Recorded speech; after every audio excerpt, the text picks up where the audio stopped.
Mirë, jemi kthyer në Vënçë, ëh? Do të flasim në Vënçën tonë fantastike. Para se të kalojmë në Vënçë, kemi një njoftim fantastik, sepse ne gjithmonë flasim gjuhën tuaj. Dhe kush më mirë gjuhën tuaj? Banka Credits. Banka më e shkëlqyer, banka më fantastike, në kuptimin tim, sepse është adetare, është banka jona, gjithmonë me ne, na ka shoqëruar edhe jo vetëm emisionin partnerja jon. Shqiptarën, partnere mrekullueshme. Faleminderit.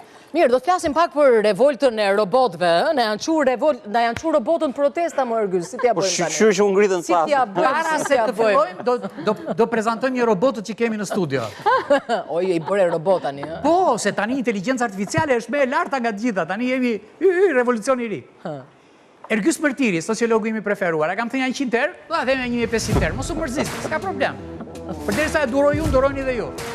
Falenderoj, është kënaqësi nga një filozofi preferuar të jesh sociologi preferuar. O zot sa i dua to.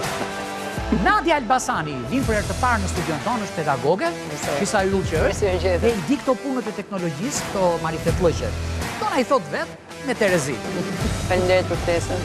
Rikthehet Pranvera Xhafa. Ajo nuk beson atë që shikon, ka dëgjuar fjalën e Adelit. Ashtu, ëh? Po, ajo nuk beson ato që shikon, sepse ajo di që prapa asaj që ne shikojmë, shihet gjithmonë diçka. Dhe ajo atë diçka e di. Pranvera Xhafa, faleminderit që jeni gjithmonë në studion e ne. Mirë erdhe. Dhe rikthehet fuqishëm Mike e dashur e studios tonë. Inshallah sot u nxjerr me mua.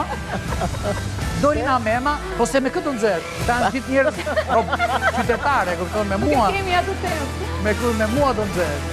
po të nxehet me robotët mo. Dorina ka dhe një defekt tjetër. I ka hyrë bioteknologjisë, po do ta ngacmoj çik vet pasaj. Është defekt, ë? Është një defekt i vogël. Tani kur u bën këta robotët për protesta tani se di si na vjen ne njerëzve të bëjmë kur u bën robotët për protesta ne duhet dalim pension atëherë. Po pra. Atëherë, ha. Që u bën sa të bën robotët. Se pranon pensionin ti që ta kaloj një robot, ti që ke gjithë kohën si vetëm protesta bën? Tani të ta kaloj robotin në protest, ku di unë? Është fyerje për ty. Fyerje rënd. Kjo është fyerje për të gjithë mundësinë njerëzore. Se? Si ato po zëvendësojnë atë frymë që duhet ishte e aktivizuar nga njerëzimi tashmë dhe po e bëjnë ato. Pra duket sikur po zëvendësohemi dhe tek fryma rebeluese që ka të bëjë me sensoret shpirtëror. Pra na zëvendësojnë liderët. E kanë zëvendësuar tashmë. Ti ke diellën. Paske shumë lajme të mira sot. Na zëvendësove popullin, na zëvendësove edhe politikën. Më bukurisë se kaq nuk ka. Me inteligjencë artificiale, populli mrekullueshëm. Protestojnë robotët se s'protestojnë robkotët. Domethënë ata që thjesht merret dhe thashë se duhet të pëlqejnë. Jo, një herë thuaj. Jo, thuaj, gjeni flasin dhe dy. Thuaj se më pëlqeu shumë. Si ishte kjo? Protestojnë robotët se rrin kot robkotët.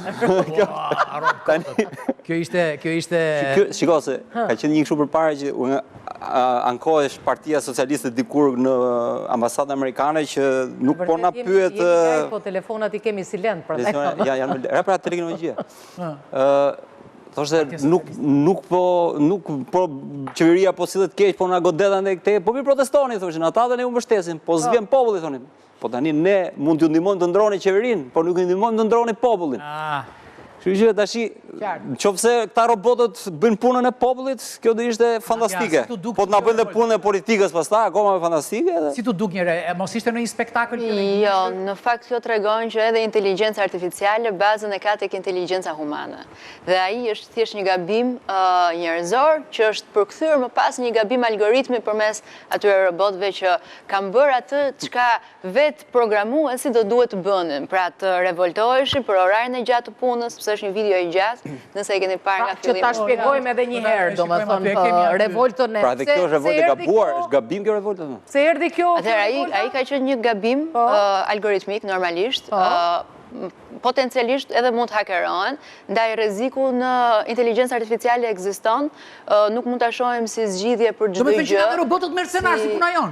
Po padyshim kur për sa kohë është i dizenjuar nga një human, padyshim që mund të ketë gabime. Pra mund të i dhunshëm edhe roboti, pra filmat që kemi parë nuk janë më çudi, apo jo? Po, vetëm se ka një avantazh. Ti e heq nga priza robotin, ndërkohë njeriu jo. Po ai të myt, po ti ai të myt ti do kesh fuqi të heqësh nga priza. vërtet është.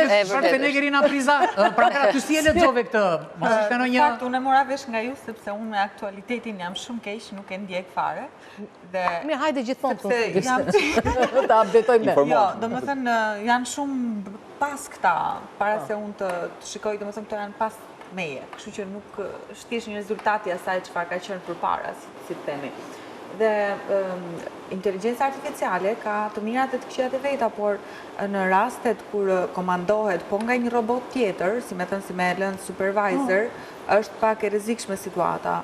Por mendohet që ata që do ta komandojnë do jenë njerëz të përzgjedhur, sigurisht siç kanë filluar edhe të përzgjedhin tani, ne për shembull nuk e dim kush është pas diellës apo jo.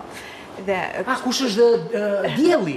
Dielli, po. Po kush është dielli? Njerëzit që do përzgjidhen, ose po themi ata që bashkëveprojnë dhe ata që nuk bashkëveprojnë me inteligjencën artificiale.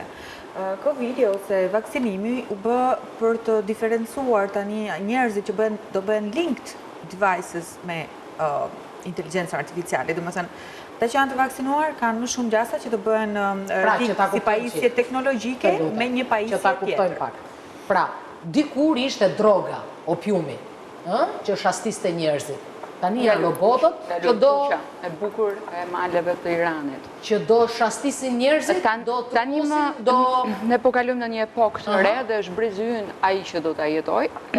Do t'jetë një epokë e panjohur nga njerëzimi, ku kuptohet që është një projekt eksperimental. Përderisa që panjohur dhe nuk kemi një database për të shkruar se si është rezultati, do të thotë që është një database eksperimentale. Brezi ynë po lufton për qëndruar jashtë. Nëse shikoni, janë shumë popull që nuk duan as karta digjitale, por është një sistem që nuk mund të shmangim dot. Politikat po e përdorin inteligjencën artificiale në shërbim të tyre tashmë për të pasur gjithçka nën kontroll në emër të luftës së korrupsionit dhe në emër të drejtësisë. Shkurtimisht, kush të la diellën shtatzan? Edi Rama. Po 83? Deputetët janë 83. Ata që të fusin duar. 83? Po. Shtatzan, ta. 83 që do t'i fusin duar të diella për të prodhuar prap shtatzanit të tjera.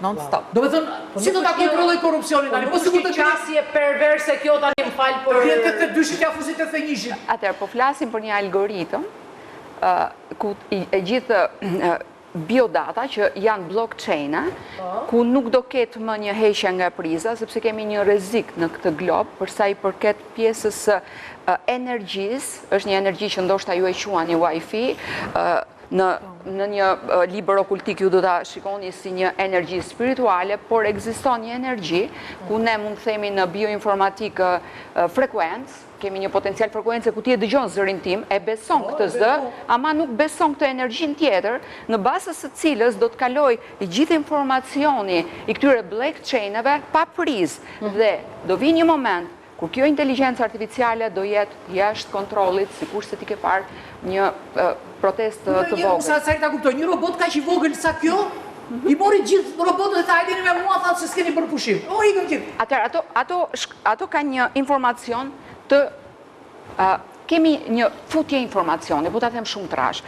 Futet ky informacion dhe është first step, është hapi i parë që ti fut informacioni. Po le të flasim në bioinformatikë e cila do të sjell mjekësinë revolucionare, mjekësinë digjitale dhe stimuluese që është individuale.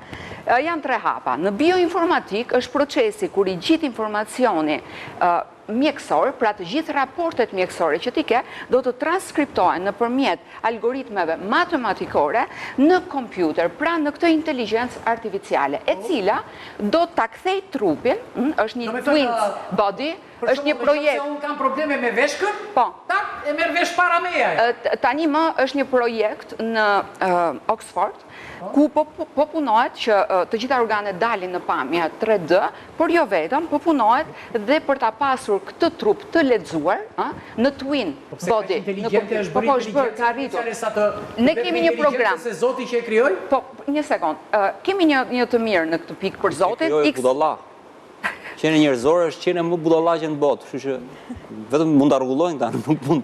Jo, qenia Nuk ka mundësi që njerëzit shpikin teknologji dhe vrasin vetveten, vrasin njëri tjetrin. Qenia njerëzore është kurioztare. Po sikur qenie njerëzore të jenë pjesë të një ose një derivat i inteligjencës artificiale, edhe jo të gjithë të jenë njerëz. Kush neve? Po, ata që ti po i quan budallëj për shembull. Po sikur të jenë një segment i inteligjencës artificiale në një kohë tjetër, në një civilizim tjetër dhe të mbartur sot, në ditët tona. Sepse ne po i shohim që njerëzit janë bardhëzi fare dhe janë për shembull përballë ti ke një qenie normale dhe përballë te jetë vjen nesër një si demonizuar dhe të përplaset në fytyrë pse po më shef shtremët. Pse më shef? Qa ti thë? Nuk e më bështet të pyetje. Jo, e kuptoj, jo.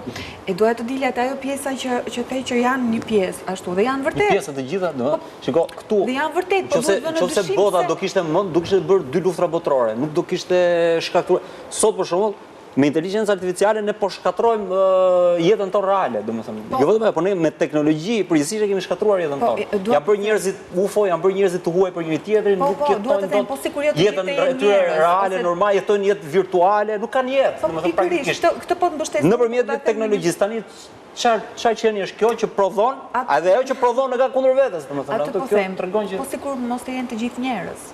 Këtë jam duke thënë, ose të jenë të pushtuar nga diçka, kjo mund të jetë inteligencë artificiale, mund të jetë një qenie, por që mund të mos jenë të gjithë njerëz. Robot ta shikojmë.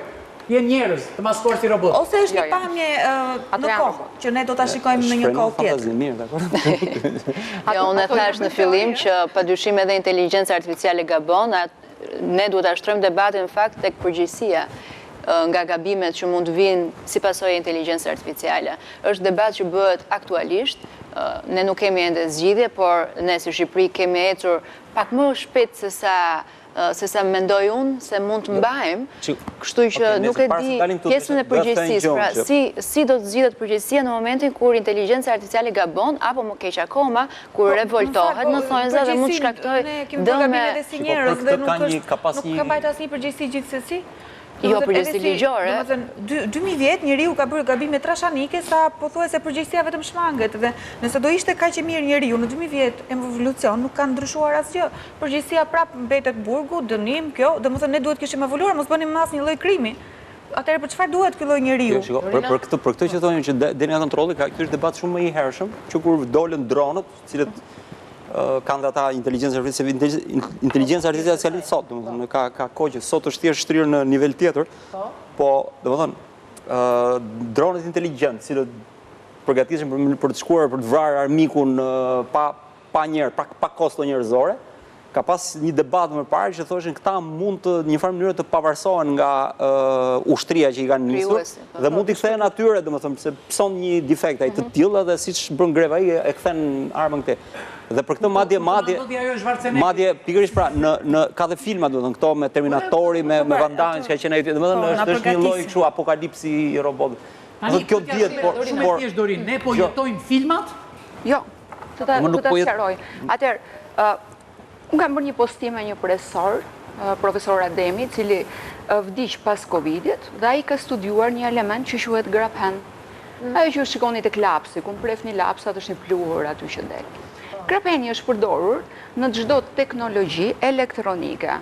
Kur ju shikoni këto plazmat e bukura, bëhet me grapen. Një flet grapeni e holl, që e shikoni me mikroskop, ajo mban një macë sipër dhe nuk thyhet.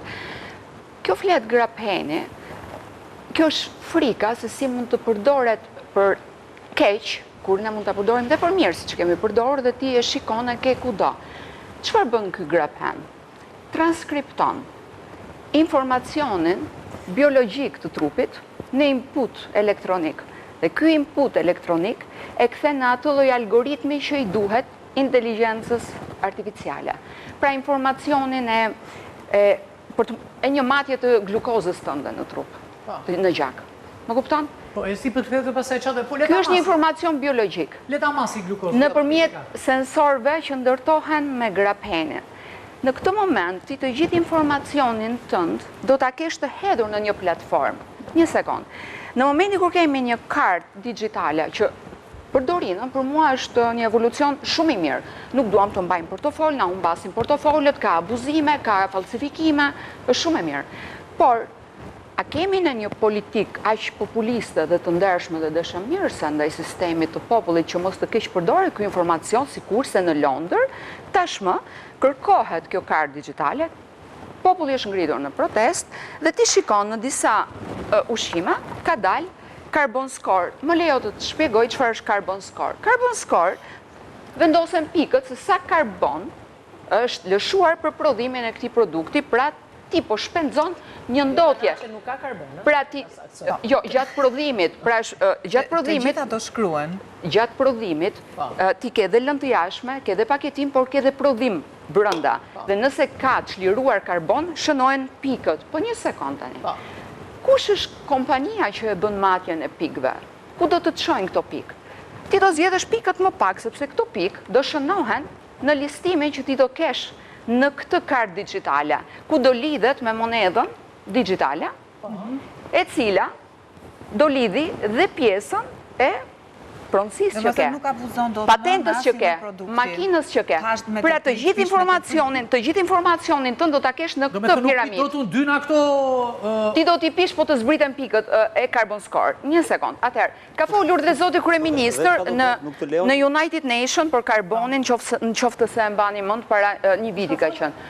Zoti Edi Rama ka folur për karbonin, ka mbajtur një fjalim në United Nation për temën e karbonit, ndërkohë që disa i thonin që kjo është tema që po zhvillohet në lidhje dhe paralelizëm me ngrojen globale që nuk ekziston, e kanë globalistët, establishment, vendosi çfarë do lloj emri që duash. Ne po flasim për një kartë digjitale, e cila do kontrolloj dhe atë që ti shpenzon, por do ta përkthej në pikë shpenzimit të karbonit. Pra ti ke shpenzuar shumë karbon, sepse po flitet në Londër tani. Edhe ajrin, edhe oksigjenin, të gjithë Patjetër, elementët... patjetër, Praktikisht të njeh më mirë se që një vetë. Në momentin kur ty të zbresin shumë pikët, që ju shikoni tashmë, si ajo video e robotëve, ke edhe një video ku në Kinë flen jashtë njerëz që këto pikë i kanë në minus, pra i kanë marrë shtëpinë, i kanë dënuar për sjellje kundër politikës, për sjellje, për postime. Ka folur keq për qeverinë, për shumë. Po, për gënjeshtra, mashtrime, vjedhje, për gjitha dënimet. Pra, ky është një... Kjo qënë ka si kryzatat, më? Jo, është më keq. Është më keq. Kjo është një rrjet matriksi ku ti nuk del dot më. Dhe nuk e shans ti shpëtosh. Nuk ekziston shpëtimi. Pse? Pse? Atë çipin këtu tani? Jo, jo, por konkretisht tani. Çfarë është folur për Covidin? Që shumë njerëz thonë nuk duhet ta bëjmë dhe nuk po e bëjmë. Periudhën, po Po vaksinë. ti e ke bërë vaksinën? Nuk bëhet kjo pyetje. Unë kam bërë të njëjtën vaksinë që ka bërë zoti kryeministër, po të njëjtën, me të njëjtën gjilpër. Tani, aty bashkë. Tani, unë duhet ju shpjegoj. Çfarë u fol në periudhën e Covidit? Se duken teori konspiracioni, por profesori mund na shpjegoj se teori konspiracioni si term kur ka lindur dhe kush është e krijoi. Gjithë historinë e njerëzimit ka pasur konspiracion. Atëherë, gjithmonë kanë dalë të vërteta dhe kjo është Krishterët që thaur, ka kështu janë qenë konspiracionistë. Është folur për këtë element. Pse ashashinët çka kanë qenë? Po, gjithmonë ka pasur, po... Gjithë historisë. Gjithmonë edhe janë keq përdorur, gjithmonë dhe që bota është, ne në mjafton dia që kemi... Po ka një koincidencë, ka një koincidencë kur vjen pikërisht grafenoksidi që shfaqet, i cili bën atë që bën, atë sensorin pra që e përkthen inputin biologjik në informacion elektronik për këtë algoritëm që po flasim, transkriptues nga inteligjenca artificiale, ku inteligjenca artificiale do jetë aftë të lexojë trupin ton. Vjen një vaksinë që është folur nga teoritë konspirative që ka pasur grapenoksid brenda, ka pasur apo jo. Vjen dhe një 5G apo një 6G në të njëjtën kohë. A është ky trekëndësh triangël i artë për këtë matrix? Po është. Sepse të treja, po t'i shikosh në bioinformatik dhe në shkencën tonë, funksionojnë bashkë dhe ecin bashkë, nuk bëjnë dot pa njëra tjetrën. Për atë prizën që unë thash që është sot Wi-Fi. Pra nuk kemi një prizë, por kemi një Wi-Fi. E para, na mpive, na shkatrove. E dyta, nuk mu ta marrë do t'unë këtë, t'ja përplas mund kuk, që njeriu fare? Atëherë, ne si popull e para, jemi shumë të mirë, sepse çdo ligj që ka ardhur këtu dhe nuk i përket traditës tonë, apo biologjisë njerëzore, sfumohet, humbet, shuhet dhe unë e dua shumë këtë popull. Tani, vim tek e fundit. Dhe këtu me karta digjitale, dhe këtu shqiptarët nuk do t'i pranojnë. Digital, nuk do t'a pranojnë. Jo, shqiptarët nuk do t'i pranojnë, po nuk e di si do vi sistemi. Kemi gjë, unë sigurisht jam kundra Qipave po, unë jam kundra edhe mënyrës se po përdore teknologji, si është përdorë njëri gjithmonë teknologjia. Duhet dimi gjë, sepse ne shpeshherë dhe shoh entuziast pa fund, kam qenë nga të parë që kam bërë debate herët në media për teknologjinë, po. Teknologjia nuk është një instrument që domosdoshmërisht të ndihmon ty. Sigurisht ty shpeshherë të duket se të ndihmon. Por ajo mund të të shkaktojë 1001 probleme të cilat ti nuk i ke menduar kur e ke përdorur. Dhe kjo ka ndodhur me çdo lloj teknologjie që kemi përdorur. Do të thonë, themi, nëse ne sot përdorim kompjutera, përpara kemi pas televizor. Futja e televizorit çka ka sjell? Ka sjell ndryshim dhe transformim rrënjësor të jetës sociale. Jeta sociale është organizuar rreth televizorit. Nuk kemi më farefis, njerëz që shkojnë nëpër komshi, njerëz që kanë, ku diun, 1000 gjëra, po kështu transporti, po kështu mënyra e organizimit të zhvillimit urban, dhe promovimit industrial, mënyra se si punësohet. Kjo ka sjellë botën moderne. Dhe të gjitha këto kanë shkatruar traditën, kanë shkatruar njerëzillën, kanë shkatruar marrëdhëniet tona njerëzore. Pastaj ngadalë, çfarë bën? Iku televizori erdhën rrjetet sociale, akoma më keq. Nuk kontrollojmë dot fëmijët tanë, nuk edukojmë fëmijët tanë, nuk dim çfarë brezi po rritet. Një sekond, po të bëj një pyetje. Gjatë kohës që ka ndodhur të gjitha këto, a ka pas njerëz që kanë thënë televizori është kallëzor? Kanë pasur njerëz që kanë thënë, siç flas unë, por shumë siç kanë folur shumë tjerë, dhe ka pasur 100 tjerë që thonë ti po pengon zhvillimin, ti je kundër zhvillimit, ti je kundër të ardhmës, ti je prapa mbetur. Tani Jo, këto po aplikohen. Po kundër zhvillimit janë patjetër. Bota sot është në kontroll. Ti tyn se unë flasim për konspiracion, nuk ka konspiracion këtu. Ti kontrollohesh nga këto, çan këto se jo variablat, algoritmet. Pra ti ç'a bën? Ai që ka sot Facebookun apo ku diun TikTokun apo ka algoritme nëpërmjet të cilit. Ka shumë po kontrollojmë ne, nuk e fikja unë e fik për shembull. Pap në sekondja. Jo, padyshim që është shumë e thjeshtë të kontrollohesh. Shumë e thjeshtë që të kontrollohesh. Nuk është as pak e vështirë. Çështja është që kur zhvillimi të vjen me një shpejtësi kaq të lartë dhe lëm mbrapa të gjithë aftësitë e tjera, ka një disproporcion shumë të lartë. Kur lindi kompjuteri, aty do dal. Aty do dal. Filluan të mallkonin, vdekshi, ju shpëtoni këtë tani e njëjta gjë. Aty do dal. E gjithë epoka, sa herë që ka ndryshuar, gjithmonë ka ardhur me refuzim fillestar, patjetër. Edhe kjo do të ketë gjithashtu refuzimin e vet. Por kur vjen në mënyrë graduale, të gjithë ne bindemi për çfarë po na vjen. Se graduale ka 40 vjet filmi që ka dalë. Filmi që ka dalë ka thënë atje, inteligjenca artificiale do fitoj luftën me robota. Dhe ama zhvillimi i inteligjencës artificiale në 5 vitet e fundit të erdhi shumë më shpejt se ç'kishe mundësi të zhvillohesh e ti. Dhe sot jemi në fazën që shumë prej personave në industri të ndryshme janë pa punë sepse inteligjenca artificiale i ka hequr nga puna. Po mirë, nuk duhen këta njerëz të tjerë që të kujdesen për inteligjencën artificiale se mos çmendet? Po pikërisht, por ajo më çmendën njerëzit më burr. Kjo është e para, pastaj po njerëzit s'kan qenë njerëz të paçmendur o vlla. Po dakor, po çmenden më keq dhe çmenden me instrumente të fuqishme në duar, se kur ti çmendesh dhe ke një agaçe në dorë, hajde se po ruajmë, po kur ke bombën atomike. Për futbollin para 50 vjet, 70 vjet. Ke butonin e kuq, bombës atomike në dorë dhe je çmendur, kjo është lufta me inteligjencën artificiale do të jetë luftë e humbur, por do duhet të jetë graduale, pra duhet të bindemi se çfarë po na vjen. I bën njerëzit të vrasin njëri tjetrin. Edhe pa pasur asgjë njerëzit janë vrarë, është nivel ndërgjegje. Domethënë teknologjia, njerëzit më parë janë vrarë me gur, pastaj filluan. Nëse një budalla ka një sopat në dorë, prapë është e rrezikshme. Nëse ka një kompjuter në dorë, prapë është e rrezikshme. Ai budallaj me sopat në dorë, ka mundësi të vrasin një dhe dalin 10 mënçura rrethojnë dhe ja marrin sopatën. Ose ky budallaj ka disa budallaj sot që ka një buton të kuq në dorë dhe ai mund të. Një pjesë e këtyre njerëzve, në këtë epokë, një pjesë e këtyre njerëzve nuk do të ekzistojnë një sekondë. Ajo çfarë po ndodh sot? Sot jemi në prag të një lufte të re botërore. Për shkak se janë çmendur ata që janë duket se njerëzit s'e kanë kuptuar akoma që nesër pas nesër, jo disa profesione, po të gjithë profesionet do zëvendësohen nga robotët. Jo të gjithë. Atëre jam duke thënë që do përzihet një kategori njerëzish të cilët do funksionojnë të linked ose si më thënë në robot. Linked devices me inteligjencën do filloj dhe një pjesë tjetër do jenë njerëzit social të cilët duan ta ruajnë identitetin e tyre, por është e pamundur nëse nuk reagojnë në kohë. Domethënë do bëhet një lloj ndarje. Florina, e kanë kuptuar apo s'e kanë kuptuar akoma këtë gjë? E kanë kuptuar përderisa ka protesta kundër Digital ID në Londër e pam këtë, që është shumë e theksuar si protest, dhe edhe në Amerikë. Ka shumë protestues. Qa nën kupton kjo? Futjen e ndonjë qipi në lëkurë, qa nën kupton kjo Digital ID-et? pak vënde po e bëjnë ato, Që? por që po testoj 20.000 në Suedi 20.000 qipa dhe po funksionon. Qa ndodh me këtë qipi? Gëlltitet, vendoset diku? Erioni tha që e futa telefonin në xhep dhe e fika dhe askush nuk mund të më gjej. Erion, më mirë gjindesh i fikur se sa i ndezur. Po, e para. E dyta, sepse është qipi. Edhe dëgjohesh me telefon të fikur. Sepse kontrollohen. Është një database që e kontrollon atë, me. Po që kontrollojnë me Saran Fasule punë e madhe? Kontrolli më i keq nuk është kontrolli që ka ai që të di çfarë bën dhe diku jetë. Kontrolli më i keq është kur ti bën çfarë të ka programuar dikush. Pikërisht. Domethënë ajo që bën rrjetet sociale nëpërmjet algoritmeve ty të bombardonaj me reklamë, informacion, me gjithçka dhe truri jot krijon botën virtuale që do ai që më lejo të t'jap një shembull, është perfekte. Dhe nuk është se do dikush, por kjo është një botë idiote virtuale, të cilën njerëzit e shifën brezët e ri, brezi i ri. Të t'jap një shembull. Ti thua fëmijën sot dil rrugë luaj përpara se na linin pritët luanim. Domethënë se rrin në shtëpi pse po ikën. Kurse sot i thu fëmijëve dil më loza ai s'do, pra është fina normale domethënë. Të jap një shembull për këtë, jo, më sa programimi dhe është për të ndaluar. Nuk u ngritën në Nepal, ky brezi u ngritën në Nepal atje dhe bëri namin e zi. Po të bëri vrau njerëz foto, nuk u vrau, po u thye diktatura. Se kur ke parti që të ndodhi pa derdhje gjaku? Në asnjë vend të botës nuk ndodh. Mos merr, e para njëra ajo është një lëvizje shpërthim spontan. Jo, s'është vetëm në Nepal.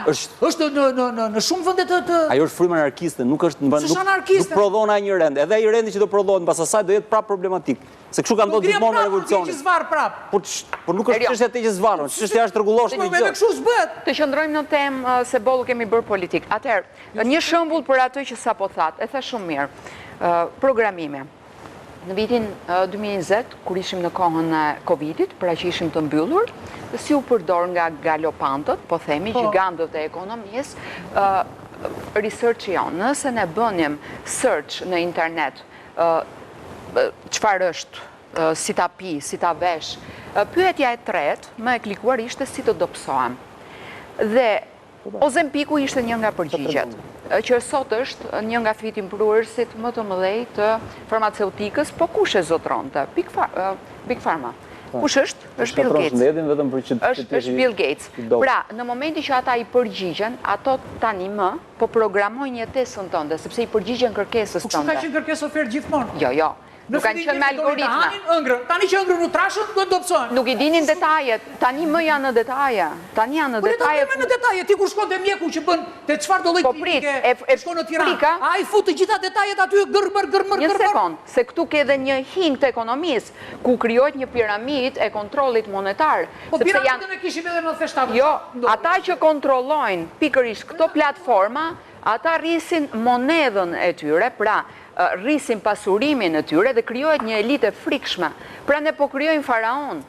Dhe ne po shkojmë drejt një matriksi, na pëlqen apo s'na pëlqen? Faraonët po i bëjnë gropën vetes tani, sepse kanë hapur bunker për çfarëdo lloj situate, sepse kjo timeline ose kjo kohë që ne kemi të bëhet shift. Çfarë do të thënë shift? Ata që janë në krye mund të përfundojnë në fund. Turma është e frikshme. Ata ruajnë veten për një moment tjetër kur të rikthehen përsëri, për shembull situatë 2-3 vite, ato kanë marrë furnizime, kanë bërë ato bunkerët e tyre. Se do jetojnë ata. Dhe kanë përhapur panik, kanë përhapur kaq shumë panik në botë, sa që të gjithë njerëzit të kenë frikë se do ndodhi diçka. Në fakt nuk do na ndodhi më neve, për këtë jeni të sigurt. Do të ndodhi pikërisht atyre njerëzve që janë në folur në historinë e botës për fundin e botës. Po pikërisht ata e bëjnë këtë, nuk e themi ne. E thon pikërisht ata që duan ta sjellin fundin e botës, fundin, domethënë të një rase apo të një civilizimi. Sikurse kanë sjellë dhe ngrojen globale. Ngroja globale. Një sekond, se po të them, është një meme që ti do e pëlqej shumë. Flitej për ngrojen globale, për karbonin, dhe do e taksojmë sa karbon shpenzon, nami i zi, taksimit, dhe këtu nxirrni një pishë dhe që qëndron të pisha, po detyra ime kush është. Pra, domethënë, një flusk e cila stonon, një flusk që duket që është gënjeshtër, por që nëse ti e thua do të thonë që je konspirativ dhe konspiracion. Që do të thotë, ti e flet të vërtetën, por nuk ke guxim të transkriptosh të vërtetën që të pritet kjo e vërtet nga të vërtetit me fuqinë të vërtetës për ta sjellë në rend, sepse ti do quhesh teori konspiracione. Jetojmë në një matrix ku e vërteta na është bërë si një diagram që na zhduket, sepse duhet të besojmë atë që na e thonë dhe na intimidojnë. Dhe këtë duhet të thyem, ne intimidimin. Propaganda gjithmonë ka ekzistuar. Ata shpjegoj Edhe në kohën e Hitlerit, edhe në kohën e Napoleonit ka ekzistuar propaganda në gjitha kohrat. Shpjegoj një gjë me teknologjinë përgjithsisht. Marshall McLuhan është studiuesi i teknologjisë dhe tregon se si ka vepruar teknologjia mbi njeriu. Dhe ai thotë që teknologjia nuk bën gjë tjetër vetëm se zgjaton thotë elementet ose funksionet dhe pjesët e trupit njerëzor. Pra, transporti zgjaton këmbët, ku diun, ai transporti do thënë këto makinat që mbajnë pesha, transportojnë shpatullat, televizioni zgjaton syrin dhe gjuhën, veshët, gjithçka, telefoni zgjaton veshin, ku diun, çdo gjë që shpik njeriu në një farë mënyrë zgjaton funksionet dhe gjymtyrët e veta ose pjesët e veta fizike. Tani, nëse ne kemi zgjatuar syrin, veshin, ku diun, krahun, këmbën etj. A kemi zgjatuar ne këto shtrojun iden në mënyrë proporcionale, sepse Zoti na ka dhënë me krahun 1 metër me këmbën. Që 80 vjeç përdor celular, proporcional. Një sekond, do thënë, Zoti na ka... Maja ime përdor celular, baba im... Zoti na ka dhënë krahun 1 metër, këmbën 1 metër e gjysëm, kokën... Jemi në penalti tani, në mesazhin e fundit. Jo, pyetja shtrohet, në qoftë se ne zgjatojmë diçka shumë, diçka tjetër pak, çfarë prodhojmë ne? Ne prodhojmë disfunksionalitet, sepse nuk kemi harmonizuar pjesët tona, gjymtyrët tona dhe funksionet tona. Pra një funksion e kemi zgjartuar shumë, një më pak. Gjitha këto po të pas kësaj, ja, kjo është në madhësinë e dorës. Dhe ne çka kemi bërë? Ne kemi zgjatuar funksionet fizike kryesisht dhe më pak ato mendore. Dhe praktikisht jemi një qenie që në gjuhën mjekësore mund ta quajmë idiot. Idioti është ai që ka trupin e të rriturit dhe mendjen e të voglit. Jo, mendore, por në një algoritëm tjetër, në këndvështrim tjetër. Sigurisht që janë edhe mendore zgjatimet, por në një këndvështrim tjetër. Sot kemi zgjatuar funksionet me inteligjencë artificiale. Nuk mbijetojnë dot në natyrë më këta njerëz. Çfarë kemi bërë ne? Kemi zgjatuar funksionet algoritmike apo funksionet e logjikës formale apo do të thonë të nivelit. Si teori këtë bisedë? Po tash, apo flasim me teknologjinë tash. Po themi që teknologjia në një farë mënyrë çfarë bën? Deformon qenien njerëzore. Deformon duke deformuar funksionet njerëzore, deformon jetën njerëzore. Nadia. Ja, një sekond, Dorina do të shkojë te Nadia. Atëherë, meqense jemi në fund, I këshilloj teleshikuesit që të lexojnë 1900-ën, pra është më përpara se ai filmi që ju thatë Erion. Në 1900-ën Rudolf Steiner ka sjell disa materiale fantastike dhe flet për botën aramanike, që është bota materialiste, dhe flet dhe për një zhvillim teknologjie, ku ka folur dhe Alice Barley, por Rudolf Steiner sjell trekëndëshin midis vaksinës kundër spiritualizmit, që me shkëput shpirtin nga trupi. Bota materialiste, aramanike. Se kemi nevojë për vaksinë? Dhe jo, ishte metafore ti, është një metafore fuqishme e ti. Që kur filozofia hoqi dorë nga metafizika, erdhi bota materiale, u zhytëm tek materiale dhe sot realiteti modern, sidomos, themi një element që thotë. Nuk kemi kohë faktimin minutë. Kur plasi Covidi shumë studiues thoshin pse u kriju ky ankth i madh, sepse ne kemi humbur idenë që jemi qenë të vdekshme. Ne kemi larguar vdekjen nga jeta jonë, nuk e shohim. Kemi larguar varrezat nga qytetet. Pse? Sepse bota moderne na krijon në iluzione sikur ne jetojmë në pritje. Kjo është një optikë psikologjike. Kjo është dukje e spiritualitetit. Dhe nuk ka nevojë na bëjnë çipat këtë. E ke në 1900 të shkruar, po dua ta lexojnë, sepse do ta lidhin dhe do shikojnë një lidhje se sa të zhvilluar kanë qenë asaj kohe. Atëherë, me apo pa inteligjencë artificiale, me apo pa identitet digjital, baza do duhet të jetë patjetër privatësia të dhënave dhe më pas mundet të zhvillohemi në mënyrë të sigurt. Pa patur privatësinë të dhënave, çdo lloj zhvillimi do të na kthehet katapult. Problemi se ti me gjysore do të na hapësh i bërë. Po, një temë që do një oxhak. Kryeministri u futi gjithat ministre, ngel 86. E fundi, me që jemi ku ishte një penaltia goli, çaj qunë. Jo, penaltia është... U do që minuta. Po, tani është vënqe. Do më thënë, thelbi është që neve, duke pretenduar se mjetet që kemi në dorë, zgjerimi këtyre mjeteve, na bën ne më të fuqishëm, më të fort, në fakt, teknologjia ka bërë atë që ne jemi në shërbim të mjeteve. Pra ne jemi robruar krijesave tona dhe instrumenteve që ne i kemi krijuar për të rregulluar jetën tonë. Jeta jonë është bërë në funksion të tyre dhe jo ato në funksion tonë. Ne jetojmë ashtu siç makinat na kushtëzojnë se ne duhet jetojmë. Dhe ky është shkatrimi më i madh që njeriu ka bërë jetës vet me duart e veta.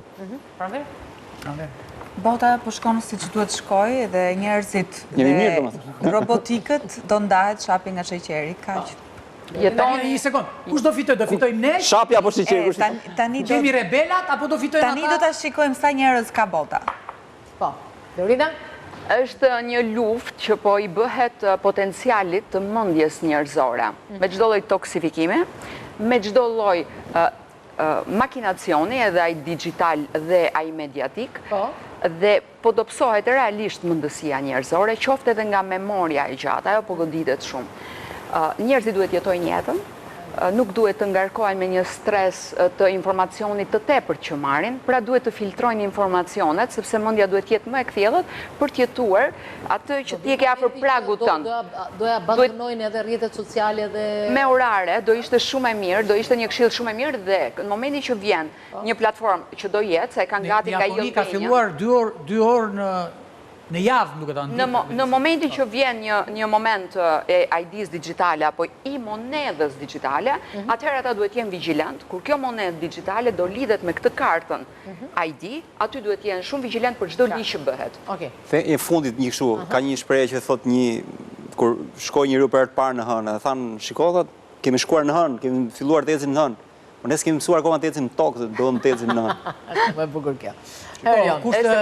Mesazhi im është më i qartë se mesazhet e kolegëve të nderuar. Klinika Kate është një klinikë fantastike me shumë teknologji, se doktor Skerdi nuk bën shaka, aty ka shumë teknologji, kozmogoni, aty është një kështu si kur futesh atje si në kozmos. Nuk është ndonjë çudi që unë ta bëj këtë, por nuk e di pse do më duhen flokët, pra nuk është se më duhen mendimet. Një vuajtje më Falenderoj shumë të ftuarit tanë që janë gjithmonë fantastik në këto tema që janë tema të ardhmes, dhe kur i diskutojmë ne, ju e dini që bëhen të përditshme nesër. Profecit bardhazi.